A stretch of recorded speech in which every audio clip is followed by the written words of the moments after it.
我哋今日所講嘅 music and fashion， 另外一樣嘢你中意做嘅係 fashion 啊嘛。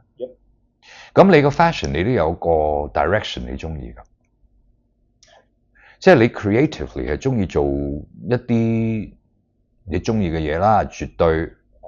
我覺得個 passion 仲多過 music 嘅。50-50啦，我自己覺得。50-50咁少？我覺得唔止50-50係。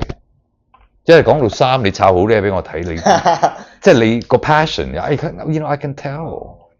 咁 music 咧就你唔使多㗎 ，music 係只不過你又唔係跟嗰個 industry 去出啲乜嘢做啲乜嘢，你冇俾個 industry lead 你㗎，你自己做獨立歌手去出歌啫嘛。你而家唔係問題，對唔住，我講問題好似你有事咁。嗱，直接啲啦，你冇 audience 啦。可以咁講嘅。So， 我哋即係傾偈啦，即係大家都咁熟赤裸裸啊！赤裸裸啦！講到赤裸裸，大家都知赤裸裸有好多種解釋嘅。赤裸裸就係真係我怕乜嘢俾你睇我啲疤痕啫。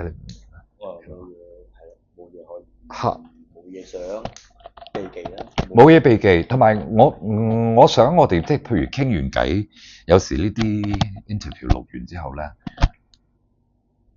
你第時睇翻聽翻，你會覺得啊，我當時咁答嘅。係嘅，你明唔明啊？一時我都會睇翻啲舊片嗰刻嘅，大家嘅心理狀態係點啊？嗰一刻其實係究竟做緊啲咩咧？係，又幾得意。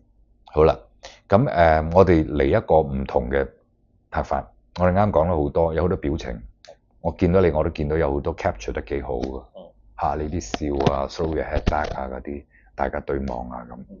咁我哋就用一個少啲表情嘅方法，傾偈、閒談，好普通嘅嘢睇下點。